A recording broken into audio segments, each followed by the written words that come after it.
Selamat pagi sahabat pembelajar, apa kabar? Saya ucapkan selamat Paskah bagi Anda yang merayakan dan semangat untuk Anda yang masih menjalankan ibadah puasa ya. Kita berjumpa kembali di seminar online Indonesia Belajar. Indonesia Belajar adalah sebuah media untuk belajar yang berisi motivasi, inspirasi, dan pengetahuan tentunya dari para narasumber terbaik di Indonesia. Hadir dalam platform mobile aplikasi yang sahabat pembelajar bisa langsung download di Google Play Store maupun di Apple App Store, ataupun Anda bisa klik di website kita di indonesiabelajar.id ataupun melakukan follow pada Instagram kami di indonesia_belajar.id. Bagi Anda yang memiliki Facebook, Anda juga boleh sekali untuk melakukan like pada Facebook fanpage kami di indonesiabelajar.id. Dan sahabat pembelajar, kami telah membuat juga sebuah grup WA khususnya untuk Pak Halim. Jadi bagi Anda yang belum masuk ke dalam grup WA tersebut, boleh sekali untuk masuk ke dalam grup WA tersebut dengan memberikan nomor sahabat pembelajar di kolom komentar. Nanti kita akan langsung masukkan ke dalam grup WA. Perkenalkan sahabat pembelajar, nama saya Jessica yang akan memandu seminar online kita hari ini. Dan seperti biasa, setiap hari Senin pagi kita mengawali hari dan juga minggu kita dengan menghadirkan seseorang yang sangat luar biasa. Beliau adalah Bapak Halim Chiang. Bapak Halim Chiang adalah co-founder of Ray Institute, Center for Fitness Excellence, promotor hidup sehat yang bermisi mengajak, mengedukasi, dan mencerahkan sebanyak mungkin orang untuk hidup sehat lebih awal dalam upaya mewujudkan kualitas hidup lebih baik dan tentunya usia harapan hidup lebih lama. Beliau tentunya sudah hadir di tengah-tengah kita. Kita sapa terlebih dahulu. Selamat pagi Pak Halim, apa kabar? Selamat pagi Bu Jessica, selamat pagi sahabat pembelajar semua. Kabar saya baik, syukurlah. Terima kasih sudah bergabung lagi. Ya, semoga semuanya dalam keadaan yang baik juga. Amin. Terima kasih Pak Halim. Sahabat pembelajar dan juga Pak Halim, tema kita hari ini sangat menarik, yaitu suplementasi perlukah untuk hidup sehat. Wah, luar biasa sekali ya. Jadi memang suplemen itu menawarkan asupan nutrisi secara praktis. Nah, apakah suplementasi ini bisa menggantikan makanan utama? Perlukah? Dan jika perlu, bagaimana menggunakannya secara tepat? Hari ini kita akan bahas bersama-sama dengan Pak Halim atau Coach Halim. Jadi bagi sahabat pembelajar yang ingin mengikutinya, boleh langsung ikuti saja dari awal sampai akhir dan jangan keluar dulu sampai kita benar-benar selesai. Dan bagi Anda yang ingin bertanya, Anda boleh langsung tulis saja pertanyaannya di dalam kolom komentar, ataupun bagi Anda yang ingin langsung berbicara dengan Coach Halim, boleh sekali untuk melakukan raise hand. Nanti kita akan persilahkan Anda untuk buka mic dan juga buka videonya ya. Oke, tanpa berlama-lama lagi, sahabat pembelajar dan juga Pak Halim, bagaimana nih Pak Halim penjelasan mengenai suplementasi perlukah untuk hidup sehat? Silahkan Pak Halim. Baik Bu Jessica, terima kasih. Seperti biasa, saya akan coba untuk share screen. Sebentar.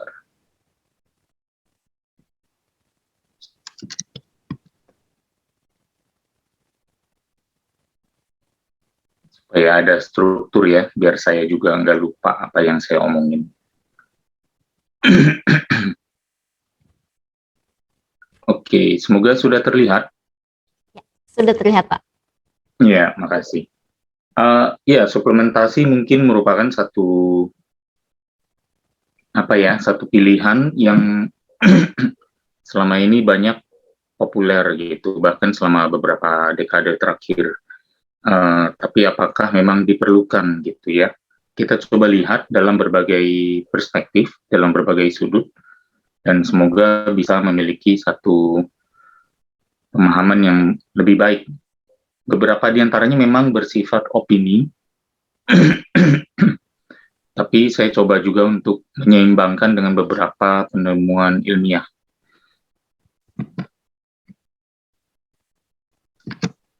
Ya, kita mulai mungkin dari definisi dari suplemen itu sendiri. Suplemen kalau kita lihat, terutama yang ada di kotak ini, ya, adalah sesuatu yang melengkapi atau merupakan tambahan, ya. Jadi merupakan makanan tambahan atau nutrisi tambahan yang memang dari definisinya sudah mungkin langsung jelas menjawab pertanyaan pertama dari banyak teman-teman gitu mungkin di sini atau bahkan orang di luar sana, apakah suplemen bisa menjadi sumber tunggal saya, gitu ya? Atau misalnya apakah saya bisa mengkonsumsi suplemen aja? Mungkin beberapa sahabat pembelajar di sini ada yang tinggal di luar negeri, di mana suplemen lebih murah daripada makanan asli, sehingga dianggap supaya lebih hemat, saya makannya suplemen aja, ya. Atau bahkan mungkin ada yang merasa meskipun mahal, tapi sepertinya hidupnya terlalu sibuk sehingga bisa afford untuk menggunakan banyak suplemen. Saya akan jelaskan lebih lanjut mengapa suplemen lebih baik tetap dianggap sebagai definisi utamanya, yaitu tambahan. Nah, kita melihat mungkin langsung dari kategorinya dulu. Suplemen itu menurut saya, ini opini ya, bisa dikategorikan banyak hal, tapi saya rasa mungkin setelah beberapa pertimbangan, saya merumuskan struktur ini. Suplemen dibagi dua, terutama sebagai sumbernya dan siapa pemakainya. Kalau di pemakainya mungkin mudah ya, seperti sports nutrition, mungkin pemakainya adalah pelaku-pelaku olahraga dari yang amatir, weekend warriors katanya, sampai ke atlet profesional. Kemudian ada pemakai umum, ya, yang mungkin hanya mencari beberapa nutrisi tambahan, atau bahkan ada yang menggunakannya sebagai pasien dan diresepkan oleh siapapun yang menanganinya. Kemudian dari sumber, ada dibagi dua lagi, ada yang alami dan ada yang bahan kimia obat. Bahan kimia obat diantaranya seperti vitamin dan mineral, ya, vitamin mineral, beberapa trace elements, ya, mungkin lebih mudah dibuat secara sintetik di lab. Bukan saja lebih mudah, mungkin juga lebih murah, gitu. Bahkan dari beberapa jenis asam amino juga bisa demikian, ya. Ada yang single ingredients, ada juga ingredient, ada yang mixed. Yang mixed seperti multivitamin. Single ingredient mungkin misalnya suplemen seperti vitamin C saja, gitu. Nah, yang alami ada beberapa produk lagi, seperti yang dari tanaman herbal, ya, seperti herbs and spices. Nah, kebetulan di Indonesia produk ini tidak dikategorikan sebagai suplemen, tapi sebentar, mikrofon saya jatuh. Ya, tapi dikategorikan sebagai tanaman obat, gitu ya, tanaman obat tradisional. Jadi cukup diregulasi dengan unik ya di Indonesia, sementara di negara lain tidak demikian adanya. Jadi mungkin ada keterlibatan politis di sini, saya nggak tahu ya, tapi dikategorikannya seperti itu. Kemudian ada yang alami karena dari sumber dairy, ya, dairy product juga mungkin salah satu yang cukup banyak mengkontribusikan pada suplemen, terutama untuk sports nutrition. Kemudian ada yang food derived, atau yang dari makanan, ya, seperti mungkin kacang kedelai dijadikan protein powder, ya, atau bahkan misalnya karena saking majunya teknologi pangan, akhirnya ada juga bubuk protein dari daging sapi. Ya, jadi unik lagi tuh, gitu. Tapi setidaknya kita sekarang melihat bahwa suplemen bisa dari mana aja. Bahkan dari krill juga. Krill itu sebenarnya adalah makanan, tapi bukan makanan manusia. Plankton, makanan dari mungkin ikan paus, gitu ya. Tapi krill kemudian diekstrak, mengandung omega 3, gitu. Jadi sedemikian kira-kira opini saya tentang struktur kalau kita melihat suplementasi secara umum. Kemudian kita lanjut dulu. Ya, jadi sebenarnya tantangan menggunakan suplemen itu ada di sini, ya. Menggunakan suplemen ada reason-nya. Salah satunya adalah risiko defisiensi nutrisi. Ya. Defisiensi nutrisi adalah salah satu tantangan pola hidup yang sehat. pemenuhan kebutuhan nutrisi adalah salah satu, berarti pemenuhan kebutuhan nutrisi adalah salah satu goals pola makan yang baik gitu. Nah, seberapa yakin kita dapat memenuhi kebutuhan sehari-hari kita dari makanan alami gitu ya.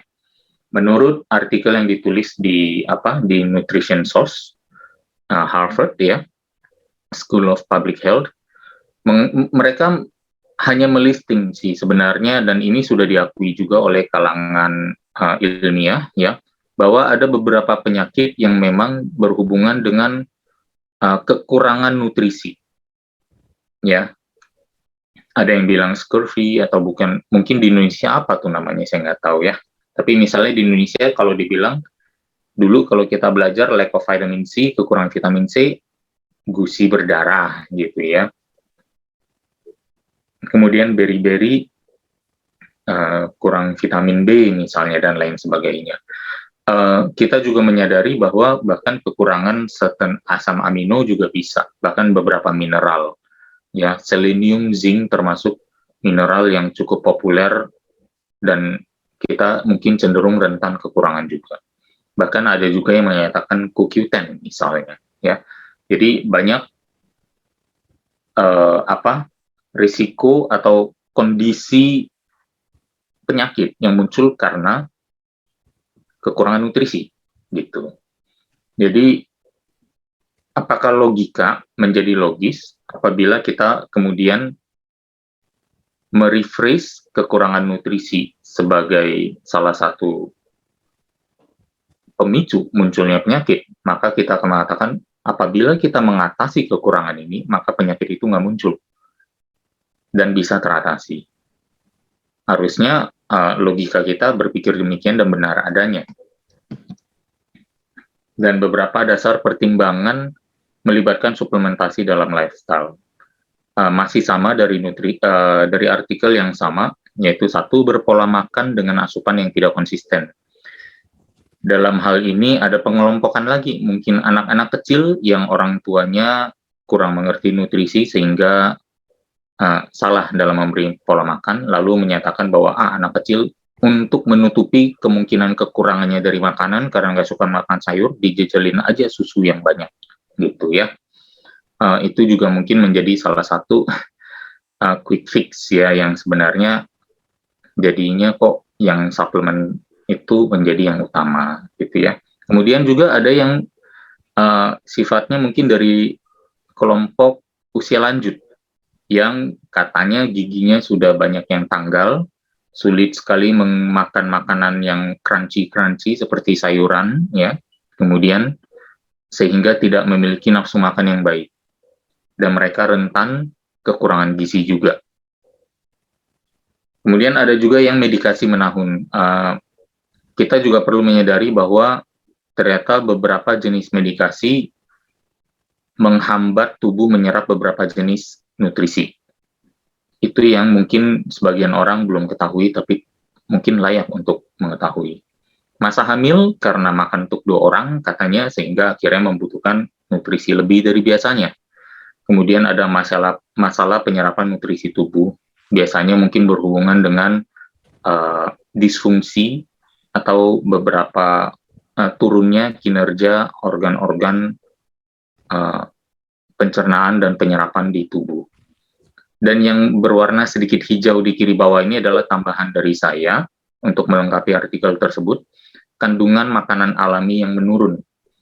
Ada beberapa keyakinan di antara pakar agriculture bahwa buah sayur yang kita makan hari ini cenderung jauh lebih tidak bernutrisi dibandingkan buah dan sayur dari 50 tahun yang lalu. Hal ini mungkin dikarenakan katanya ledakan penduduk, sehingga kebutuhan untuk memproduksi makanan menjadi lebih industrial, harus menjadi lebih banyak, sehingga muncullah rekayasa-rekayasa untuk membuat makanan alami itu sayur-sayuran dan makanan tanaman lebih cepat dewasa, kemudian lebih cepat dipanen ya, dan kemudian perlu juga direkayasa untuk kuat menghadapi hama dan lain sebagainya. Sehingga karena kecenderungan atau prioritas tersebut dan karena seringnya tanah dipakai untuk ditanam dan dipanen, ditanam dan dipanen terus, sehingga ada kekhawatiran bahwa nutrisi dari makanan yang kita makan hari ini, baik buah maupun sayuran, sudah tidak sebagus zaman dulu. Katanya seperti itu. Ini satu hal yang sebenarnya sangat menarik untuk saya ketahui lebih lanjut. Tapi sayangnya saya sendiri belum punya lahan pertanian untuk saya ambil sampel dan cek. Lalu saya akan mengeceknya dengan apa? Kalau misalnya sayuran dari 50 tahun yang lalu memang sudah tidak ada, gitu ya. Tapi mungkin satu riset pribadi saya nantinya ke depan, kalau memang saya melakukan upaya bercocok tanam. Ya. Lalu apakah suplemen bermanfaat untuk kesehatan?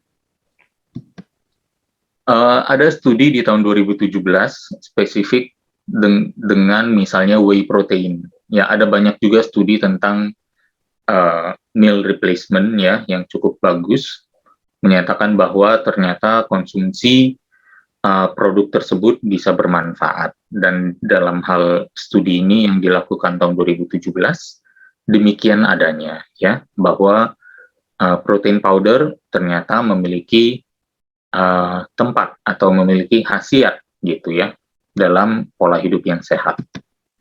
Kemudian ada yang namanya CoQ10 ya, saya tidak sengaja kepikiran aja tentang CoQ10 hanya secara random. Nanti kita bicara lagi tentang zinc sebenarnya. Harusnya ada slide zinc ya, tadi saya lanjut kenapa enggak, mungkin saya misplace slide tersebut. CoQ10 cukup menjanjikan, ada beberapa studi yang menyatakan bahwa CoQ10 itu bagus gitu, tapi dosisnya harus besar karena sulit diserap tubuh. Perlu studi lebih lanjut yang konsisten dengan dosis, jumlah peserta, dan durasi penelitian yang lebih baik. Jadi saya rasa ada beberapa yang sifatnya berpotensi bagus ya. CoQ10 biasanya diberikan kepada para, misalnya bahkan di level terapeutik atau di level diresepkan kepada pasien gitu ya, oleh misalnya dokter ahli jantung. Kemudian solusinya bagaimana kalau kita menyikapi suplementasi? Karena ada suplemen yang katanya tidak berguna, ada yang dikatakan berguna ya, karena secara teoretis kalau kita bisa memenuhi kebutuhan kita dari makanan alami, maka sebenarnya kita tidak begitu perlu akan suplemen. Halo Pak. Tantangan hidup kita, jadwal hidup yang demikian sibuk ya, kemudian konon katanya sekarang jalanan sudah mulai macet lagi ya, sudah mulai banyak makan waktu lagi di jalan. Tantangan misalnya, katakan kalau misalnya teori atau hipotesa makanan yang kita konsumsi sekarang sudah lebih kurang nutrisinya, kemudian juga ada yang mengatakan bahwa suplemen tidak semuanya bermanfaat. Ada yang bermanfaat, tapi sebenarnya ada yang mudah terpenuhi sehingga tidak diperlukan, tapi kita blindly mengkonsumsinya. Jadi melihat banyaknya variabel itu, dan melihat bahwa kita juga tidak bisa konsisten dalam asupan nutrisi kita. Misalnya hari ini kita makan apel, besok kita nggak makan apel. Hari ini kita makan wortel, besok kita enggak. Hari ini kita makan sawi, besok mungkin enggak. Tauge, tahu, dan lain sebagainya ya. Jadi banyak sekali yang mungkin kita rasa, oh kayaknya inkonsistensi kita ada di mana-mana, hari demi hari. Sementara kebutuhan hariannya berdasarkan AKG, angka kecukupan gizi, atau di negara lain yang dinamakan recommended daily intake, itu cukup konsisten, setiap hari harus ada.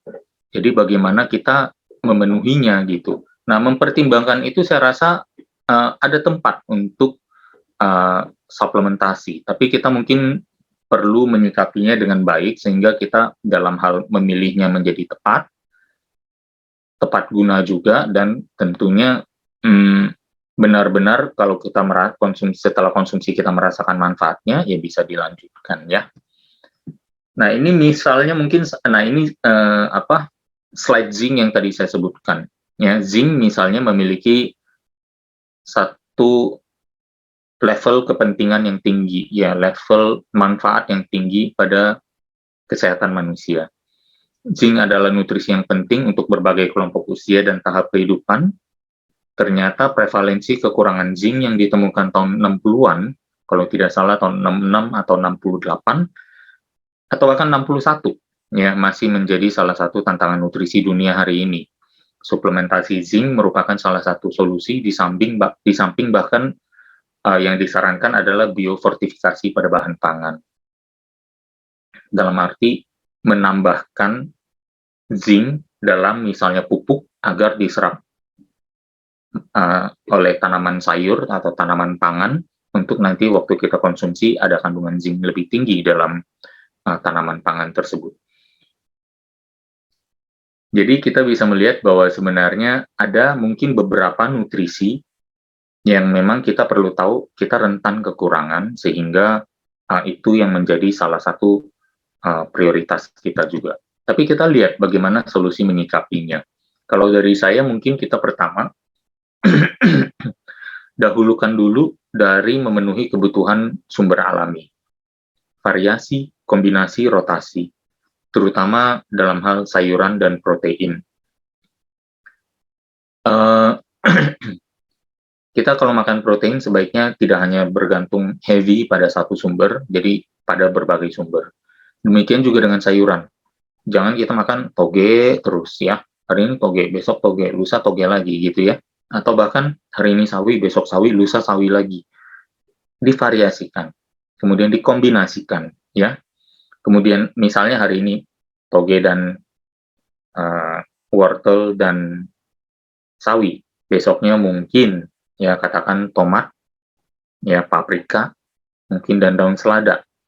Kemudian lusanya ada lagi yang lain, ya misalnya sawi putih, brokoli, dan mungkin dengan balik lagi ke toge, ya atau bahkan dengan kol dan lain sebagainya, ya atau kacang panjang, kangkung, bayam dan lain sebagainya. Dan dirotasi terus. Protein juga demikian, ikan, daging, ayam, tempe, tahu misalnya, ya, dan mungkin sedikit bisa ditambahkan dengan suplementasi. Kemudian kenali juga potensi dan sumber defisiensi. Honestly speaking, kalau kita mau mengurut kira-kira kebutuhan kita ada di mana, protein dan serat, ya, serat dan vitamin mineral itu biasa satu paket. Karena sayuran sebagai sumber serat juga merupakan sumber mineral dan vitamin. Buah juga demikian, ya. Protein biasa satu paket dengan lemak. Lemak esensial dalam hal ini adalah lemak alami, baik itu yang lemak jenuh maupun lemak omega 3. Omega 6 secara umum sangat mudah kita berlebih. Jadi kita kecil kemungkinan defisiensinya. Nah, sekarang ada satu faktor lagi, mungkin kalau bagi yang tinggal di kota adalah polusi lingkungan. Baik itu mungkin dari air, atau misalnya dari pestisida, ya itu menjadi tantangan baru lagi ya. Misalnya mau makan sayuran supaya lebih sehat, tapi sayurannya kena semprot pestisida gitu ya. Atau bahkan polusi di sekitar kita, kendaraan, pabrik misalnya ya, atau asap rokok. Dan kita utamakan yang menggunakan kandungan alami, baik itu dari tanaman, ya, dari natural extracts, atau yang hewani, misalnya dairy, dan lain-lain. Atau omega 3 yang misalnya dari ikan, dan lain sebagainya. Jadi, saya rasa kita menyikapinya sebagai satu pelengkap, satu tambahan untuk melengkapi. Saya tidak akan merekomendasikan mengkonsumsikan suplemen dalam porsi yang lebih besar daripada makanan alami. Apalagi sampai mendominasi atau bahkan sampai seluruhnya dari suplemen. Ya, contoh case yang paling unik, yang paling sering saya sampaikan juga, adalah misalnya kadang orang mengatakan, terutama nih di whey protein, penjual whey protein, terutama yang isolate, menggadang-gadang whey protein isolate sebagai protein dengan kualitas terbaik. Lalu, apakah justifikasinya? Dikatakan mungkin biological value-nya lebih bagus, molecular weight-nya yang lebih ringan, dan lain sebagainya. Tapi kita begini aja, misalnya mengambil satu komparasi. Misalnya saya, seorang Halim Jian, memiliki kebutuhan protein harian itu, katakan ya, misalnya 100 gram per hari. Nah, kebutuhan protein saya yang 100 gram ini, ceritanya saya selama 3 bulan, penuhi dari whey protein isolate saja, satu sumber. Ya, satu sumber dari whey protein isolate. Kalau sudah merupakan sumber terbaik, satu sumber cukup dong. Kan ceritanya gitu, berteori gitu ya. Nah, di satu sisi ceritanya selama 3 bulan saya latihan, saya berusaha berpola hidup sehat, dan saya menggunakan protein dengan kualitas terbaik menurut para penjualnya. Kemudian setelah itu 3 bulan kemudian, saya coba 3 bulan menggunakan memenuhi 100% saya dari makanan alami. Misalnya dari tahu, tempe, ya, dari telur, dari daging ayam, dari ikan, yang menurut penjual whey isolate, kualitasnya lebih rendah. Tapi saya bahkan berisiko mendapatkan lemak juga dari sumber protein alami saya. Kalorinya jadi mau nggak mau lebih besar. Whey isolate, lemaknya rendah. Sangat-sangat rendah. Proteinnya sangat-sangat tinggi. Kira-kira menurut Bu Jessica dan sahabat pembelajar, saya yang 3 bulan dengan whey isolate dan saya yang 3 bulan dengan makanan alami, berolahraga, kira-kira hasil saya untuk kesehatan dan progres fisik saya akan lebih bagus mana?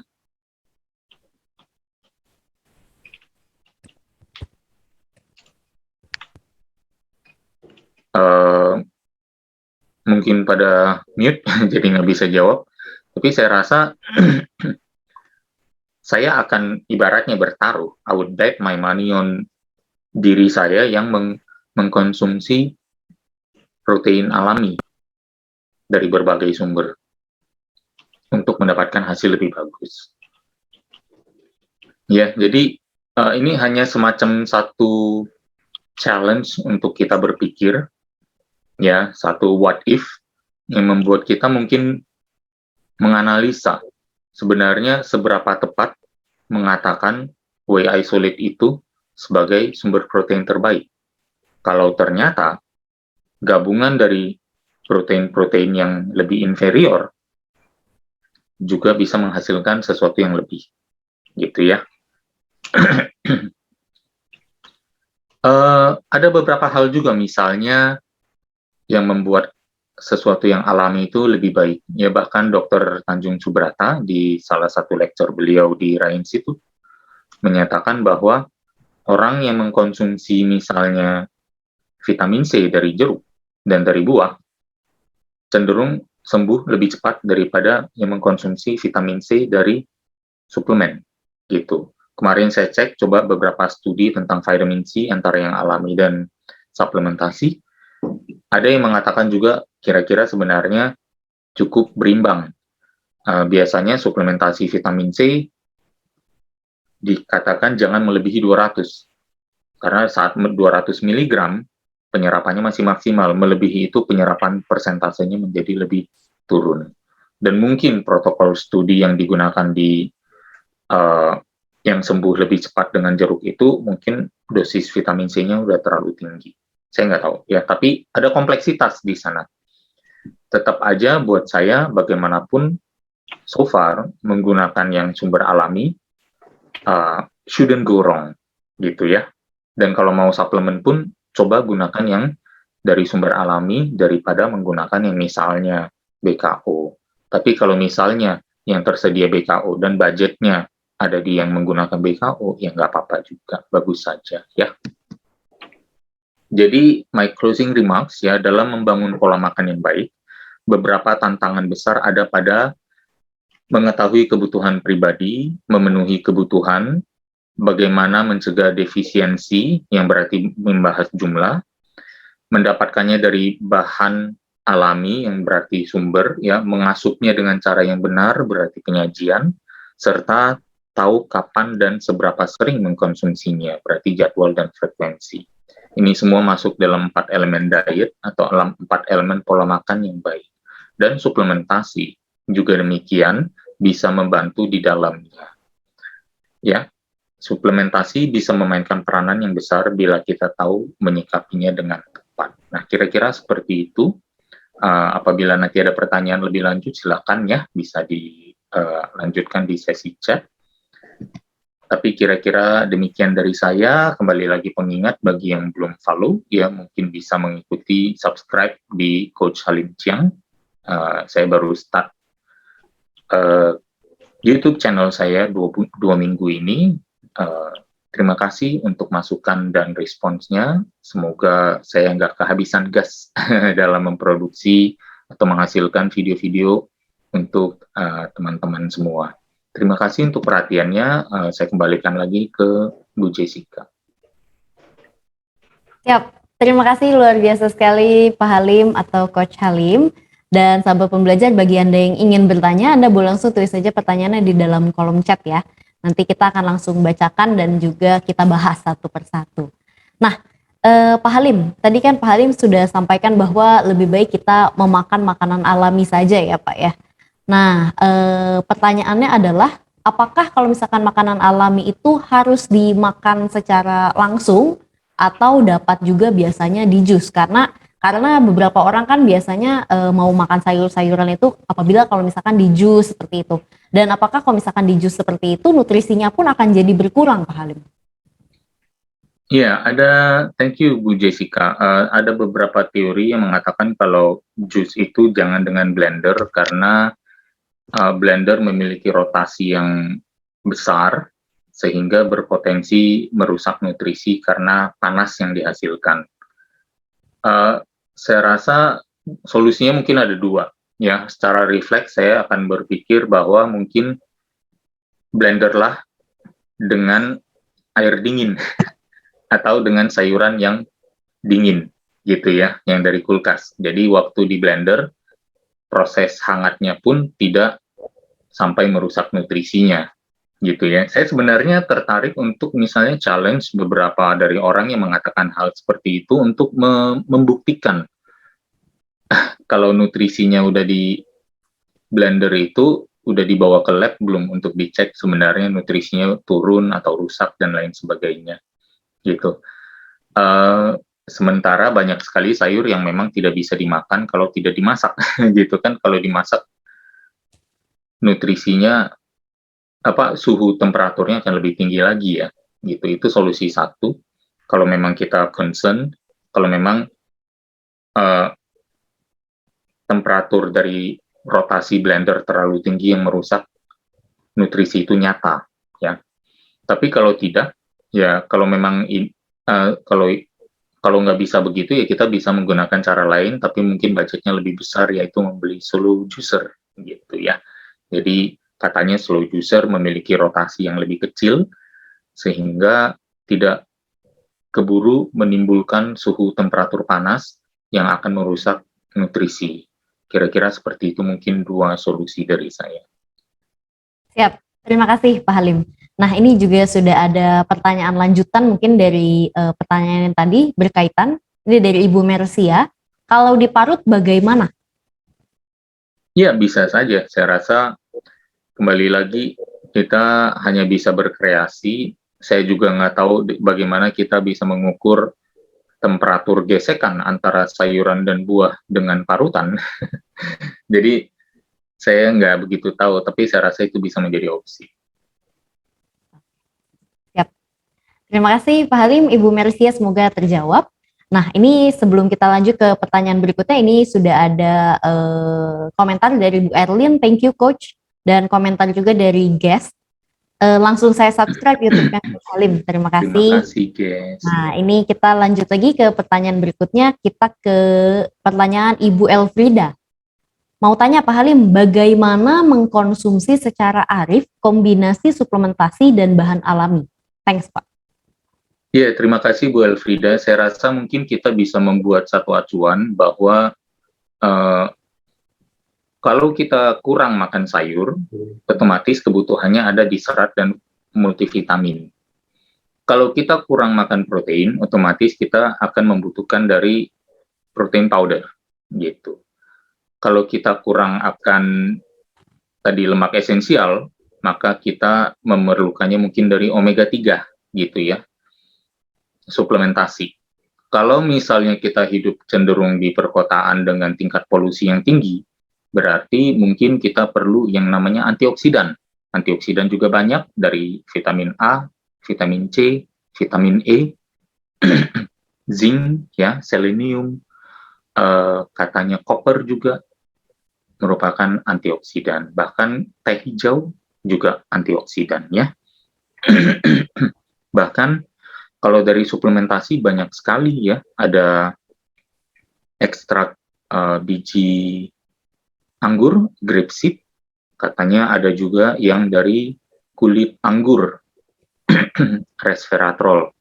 Ada juga lycopene yang dari tomat gitu. Jadi bisa kita coba mungkin variasikan atau mungkin kita memiliki kecenderungan, bahkan kalau mau dipelajari tipe polusi seperti apa yang kita dapatkan atau toksisitas apa yang kita terpapar paling banyak, dan kira-kira jenis antioksidan apa yang paling tepat gitu, atau bahkan mungkin di variasi kombinasi rotasi juga, who knows ya. Tapi minimal saya rasa mungkin seperti itu ya, sesuai keperluan aja.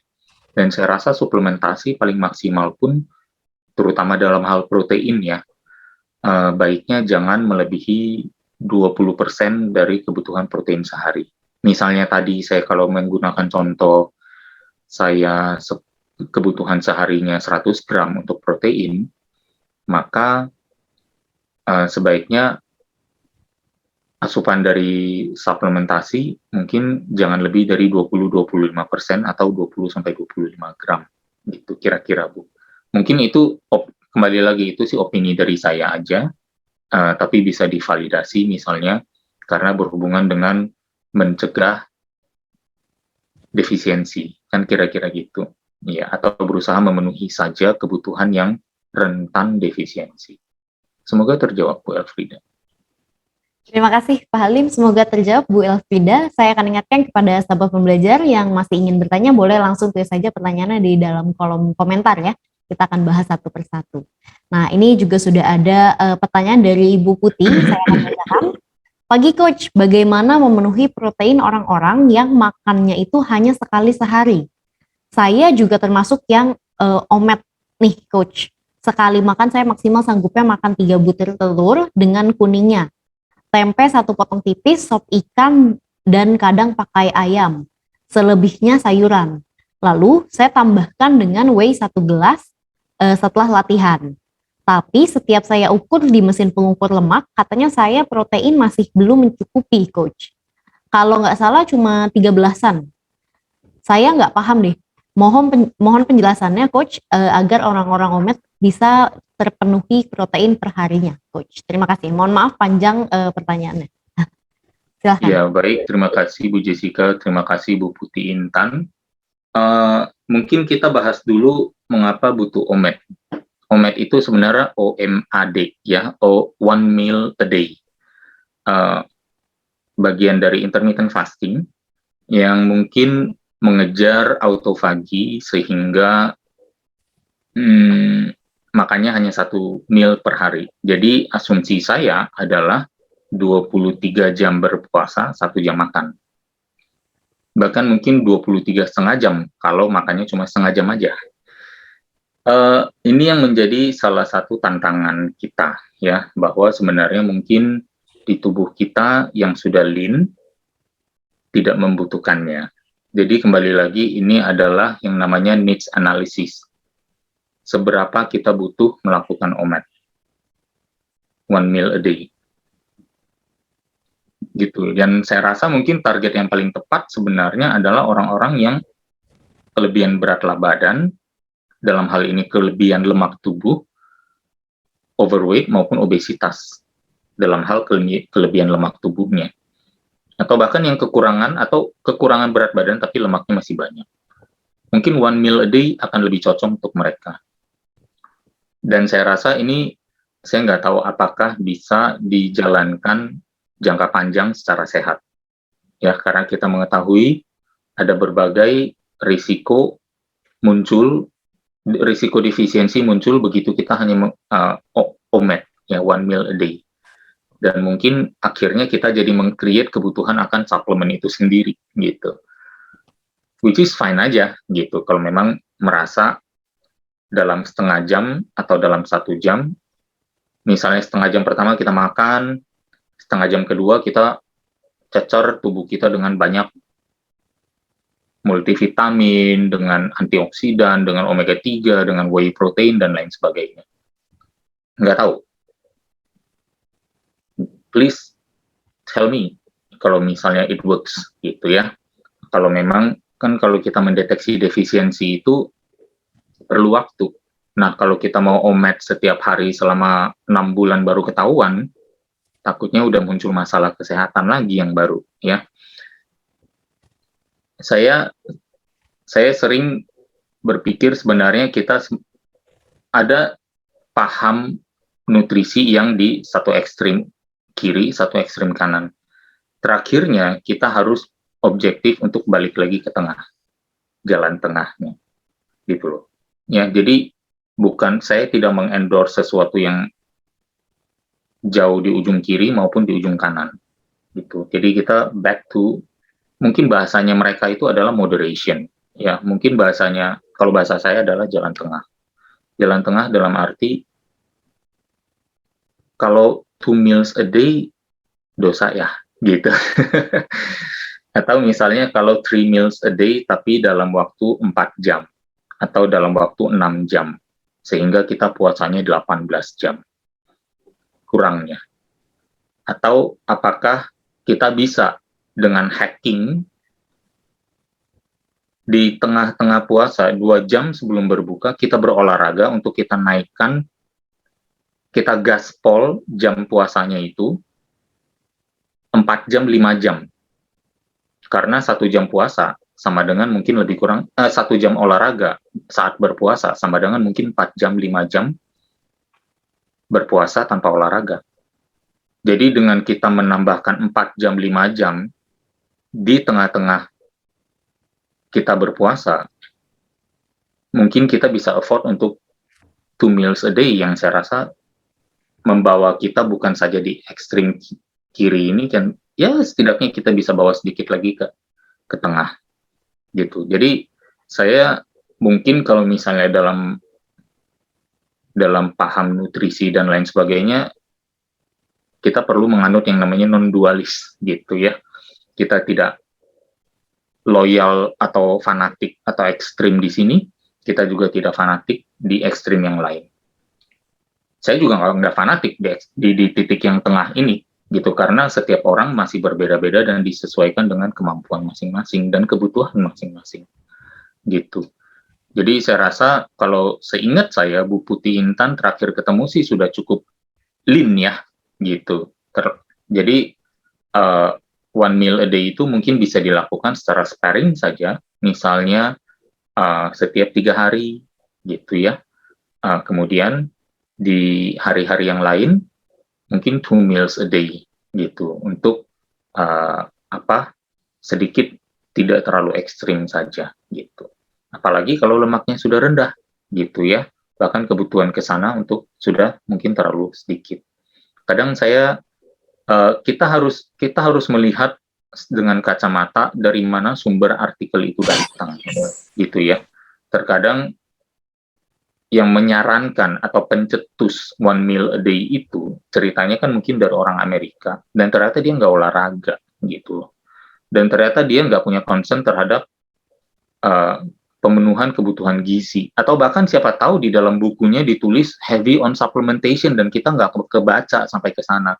Dan di Indonesia yang disampaikan mungkin hanya sepenggal sedikit itu gitu. Jadi somehow kita masih melihat sesuatu secara lebih thorough aja. Semoga bisa terjawab, Bu. Makanya kalau misalnya hasilnya dirasa masih belum mencukupi, mungkin itu indikasi atau sudah merupakan sinyal atau pesan untuk Bu Putih Intan untuk menambah meal supaya ada tambahan asupan protein di sana. Semoga terjawab, Bu. Terima kasih Pak Halim, Bu Putih, semoga terjawab ya. Nah, kita lanjut lagi ke pertanyaan berikutnya dari Ibu Mersia. Bagaimana cara menghitung kebutuhan protein? Silahkan Pak Halim. Kalau kebutuhan protein sederhana, Bu. Jadi, Bu Mersia, jadi berat badan berapa kita sekarang dikalikan 1,4 sampai 1,6. Maksimum sampai 2. Jadi misalnya kalau Bu Mersia beratnya, misalnya ya, maaf saya tebak, jadi ini bukan body shaming, misalnya 50 kilo. Jadi kebutuhannya adalah langsung dikali 1,2, berarti 60 gram. Hasilnya dalam gram ya, per hari. 60 gram atau 1,4 berarti 70 gram gitu. Jadi 60 sampai 70 gram per hari. Kalau mau dikali 2, ya berarti maksimumnya sampai 100 gram per hari. Gitu kira-kira. Semoga terjawab. Terima kasih Pak Halim, Bu Mersia, semoga terjawab. Kita lanjut lagi ke, ini ada komentar dari Pak Dedi. Protein ini jadi topik yang menarik. Nah, terima kasih Pak Dedi. Ya, terima kasih Pak Dedi. Pak Dedi ini sebenarnya food technologist nih, jadi beliau bisa memberikan sedikit masukan. Semoga tadi saya nggak salah ngomong di mata beliau. Siap. Terima kasih Pak Halim, Pak Dedi. Terima kasih. Apabila ada komentar lainnya, boleh silakan Pak Dedi. Nah, ini kita lanjut lagi ke pertanyaan berikutnya dari Ibu Adelia Tio. Untuk makan buah, misalnya apel dan kiwi, sebaiknya kita makan dengan kulitnya atau dikupas? Karena saya baca, serat dan nutrisi itu juga banyak di kulit apel atau kiwi. Tapi ada juga yang mengatakan di kulit buah itu banyak polusi, dalam kurung residu pestisida atau pengawet. Terima kasih, Pak. Ya, terima kasih Bu Adela Tio. Kalau kulit apel, iya. Tapi kalau kulit kiwi, saya bingung tuh.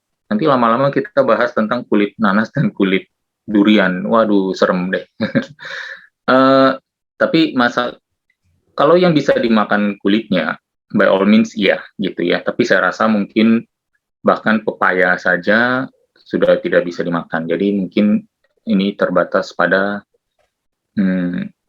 sekelompok kecil nutrisi atau buah, misalnya apel, yang saya tahu apalagi ya, pear ya, mungkin bisa dimakan dengan kulitnya. Jadi mungkin sedikit. Saya cenderung juga bahkan untuk wortel misalnya di rumah pun waktu saya mau masak, saya hanya menyucinya saja dan tidak saya kupas lagi kulitnya. Buat saya memang benar, nutrisi memang lebih semakin keluar, semakin di luar, semakin banyak karena menjadi faktor perlindungan dari misalnya matahari dan cuaca dan sebagainya dari lingkungan.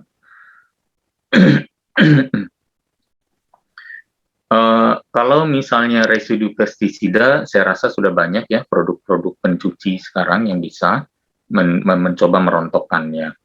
Saya sih kurang tahu kira-kira apa yang namanya seperti ozone cleaner dan lain sebagainya, apakah bisa atau tidak, saya nggak tahu ya. Tapi bisa dicoba ya, it's worth trying. Bahkan mungkin mencuci dengan air yang mengalir, jadi bukan di air yang di ember ya gitu ya, tapi di air yang mengalir. Semoga bisa membantu.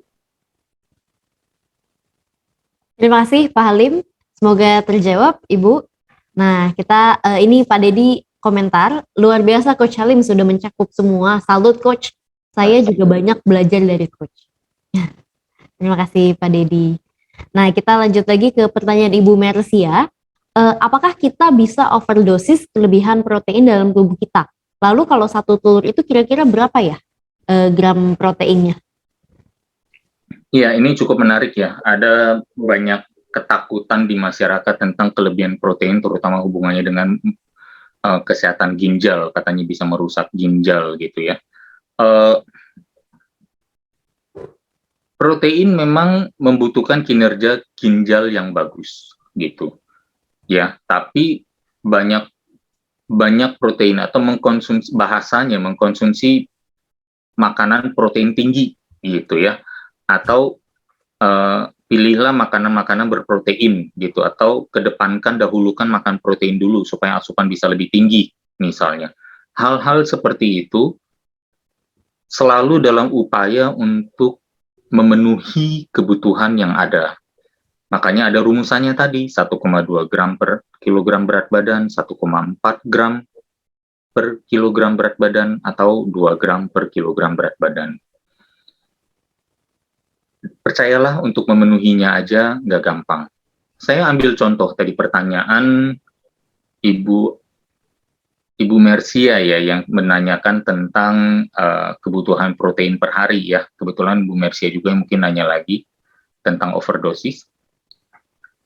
Bu Mercia misalnya butuh, kita ambil angka tengah deh, di 1,4 gram per kilogram berat badan. Berarti 70 gram. 70 gram itu kalau dalam ukuran makanan alami, kalau ayam itu ayam dada per 100 gram itu katanya lebih kurang 30 gram protein. Jadi Bu Mercia sehari perlu mengkonsumsi setidaknya 350 gram daging ayam dada untuk memenuhi kebutuhan sehari. Banyak, hampir setengah kilo itu. 350 gram. Jadi itu pun buat Bu Mercia sudah terlalu banyak, padahal hanya dalam ranah memenuhi kebutuhan. Jadi saya rasa ketakutan akan overdosis itu merupakan satu hal yang sangat overdosis protein adalah satu hal yang sangat langka ya. Insiden atau kelebihan itu bisa saja terjadi remotely on any given day. Misalnya dalam 365 hari kita hidup dalam setahun, ada berapa hari kita kelebihan protein? Boro-boro ada 5. Gitu loh maksudnya ya. Jadi jangan takut ke sana. Gitu, mengedepankan konsumsi protein ya, lebih kepada karena kecenderungan kita selama ini justru defisiensi terus, kekurangan terus, sehingga kita perlu tambahkan, kita perlu prioritaskan. Jadi carilah makanan yang mengandung protein lebih banyak gitu. Jadi saya rasa, saya sih nggak tahu ya siapa yang memulai hoax ini bahwa protein bisa merusak ginjal gitu. Untuk ginjal yang sudah rusak, asupan protein banyak memang bisa memberatkan dan mungkin memperburuk keadaan. Tetapi untuk ginjal yang sehat, saya belum pernah menemukan ada kasus di mana ginjal sehat rusak gara-gara asupan protein. Show me the study. Show me the survey. Saya rasa nggak ada gitu. Terkadang justru kita saya bahkan curiga ada agenda di balik menganjurkan orang jangan makan protein banyak gitu. Karena protein itu penting untuk yang namanya zat pembangun, penting untuk otot, penting untuk anti-aging hormon, penting untuk rambut, penting untuk persendian, penting untuk kuku, penting untuk membentuk antibodi, membentuk sel-sel kekebalan. Kalau disuruh jangan makan protein banyak-banyak untuk menciptakan ketakutan akan protein, akan kelebihan protein, sehingga kita malah gara-gara itu kekurangan protein, agendanya apa? Gitu loh. Bu Mercia dapat dari mana? Gitu. Nah, itu ditanyakan balik aja ke orangnya gitu ya. ke sumbernya. Tapi kalau dari saya, you don't have to worry about kelebihan protein. Kira-kira seperti itu. Ini kita geng pembela protein. Forum pembela FPP kita di sini ya, Forum Pembela Protein. Sedikit joke ya Bu, semoga tidak menyinggung. Oke, siap. Terima kasih Pak Halim. Bu Mersia semoga terjawab. Nah, kita lanjut lagi. Ini ada pertanyaan dari Ibu Adelia Tio. Saya mau share sedikit tentang, bukan pertanyaan ya, mungkin ini komentar. Saya mau share sedikit tentang protein per hari. Saya pernah menaikkan konsumsi protein jadi 2 kali berat badan. Semua dari makanan alami. Setelah 1 bulan ternyata body fat naik, massa otot naik sedikit, jadi saya balik lagi ke 1,6 kali berat badan, yang ternyata lebih cocok buat saya. Jadi kita bisa eksperimen ke badan kita masing-masing karena aktivitas olahraga kita itu beda-beda. Jadi kebutuhan protein kita juga berbeda-beda. Terima kasih Bu Adelia Tio atas komentarnya. Nah ini juga ada dari Bu Putih. Coach, kan kata Mas Aderai dulu, dia bilang makanan otot itu protein. Ini makanya juga kali ya Coach, saya mau buat otot jadi susah banget walau latihan sampai gempor Coach tiap hari. Kira-kira kita butuh latihan berapa lama ya Coach untuk mencapai otot ideal, atau butuh berapa gram protein tambahan untuk membentuk otot lebih banyak Coach? Makasih ya Coach sebelumnya. Salam sehat. Ya, makasih Bu Putih untuk pertanyaannya. Untuk kembali lagi, mungkin yang perlu diamati juga adalah seberapa banyak aerobik yang Bu Putih lakukan gitu ya, karena sepertinya terakhir dari pembicaraan kita masih cenderung terlalu banyak gitu ya. Itu bisa jadi salah satu faktor katabolisme, ya, di mana katabolisme adalah kondisi di mana tubuh memproduksi protein, mensintesa protein di dalam untuk otot lebih lambat daripada tubuh mengambil protein sebagai energi. Ya, jadi katabolisme definisinya itu ya, bahasa sederhananya penyusutan otot. Kalau bahasa kerennya net protein balance-nya negatif gitu. Keseimbangan protein neto dalam tubuh negatif karena yang dibentuk lebih sedikit daripada yang dibuang gitu. It has a lot to do with your level of activities. Bayangkan latihan sampai gempor terus 1 meal a day. Ya udah ketahuan dong jawabannya gitu. Coba mungkin latihan sampai gempornya terutama aerobik dikurangi, latihan bebannya yang 1 sesi itu waktu yang sama ditingkatkan intensitasnya, tantangannya, kesulitannya. Berarti apa? Tekniknya diperbaiki, bebannya coba ditambah. Kemudian pada saat yang sama mealnya juga ditambahkan. Nah, dengan begitu bisa jadi solusi Bu. Nanti kasus kekurangan protein yang ada di tes body fat itu sudah mungkin tidak terjadi nantinya. Semoga demikian adanya. Terima kasih Pak Halim. Nah ini dari Bu Mersia, belum dijawab yang 1 telur sekitar berapa gram protein? Oh iya, 1 telur kalau putihnya saja lebih kurang 3 gram, kalau putih dan kuning jadi 6, lebih kurang 6 gram. Kalau telur yang lebih kecil ya otomatis mungkin bisa lebih kecil lagi.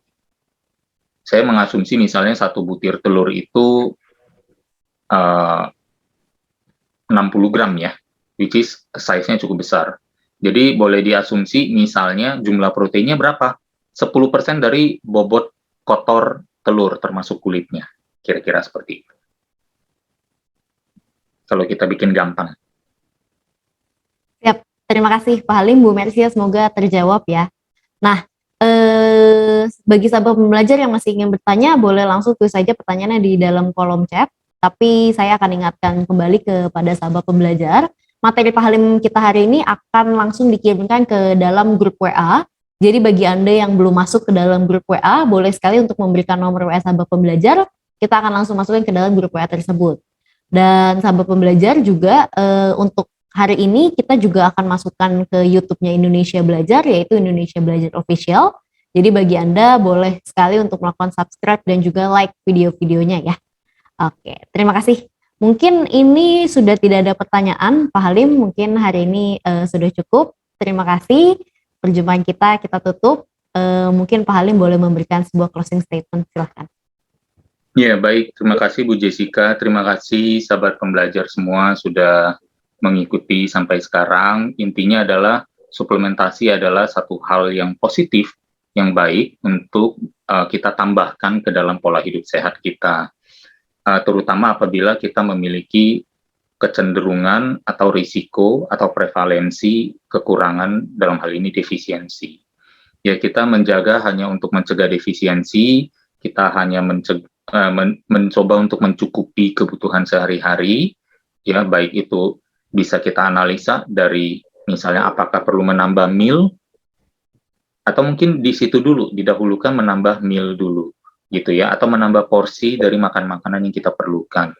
Dan kalau ternyata masih lebih sulit karena satu dan lain hal, mungkin jadwal kerja, shift kerja, kena macet di jalan, dan lain sebagainya, akhirnya suplementasi bisa menjadi satu tambahan sekaligus karena sudah ready-made, sehingga mudah untuk disajikan juga, sehingga ada kepraktisan di sana. Mudah dan cepat dipraktiskan untuk memberikan sedikit pertolongan atau tambahan daripada kekurangan. Nah, kira-kira seperti itu.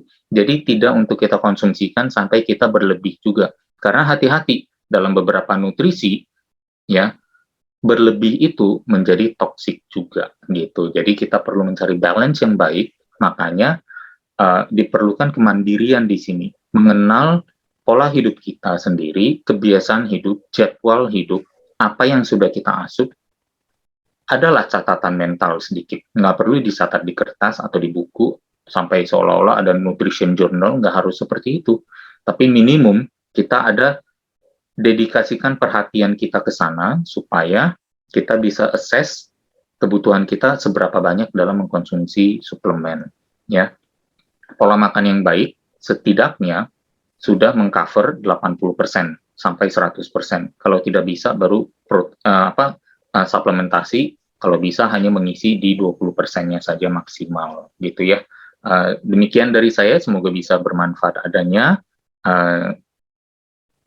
Kembali lagi, apa yang saya opinikan benar hari ini bisa jadi salah esoknya gitu. Jadi kita terus belajar, terus terbuka akan hal baru, dan jangan terlalu terikat pada paham lama juga, karena sains selalu berkembang ya.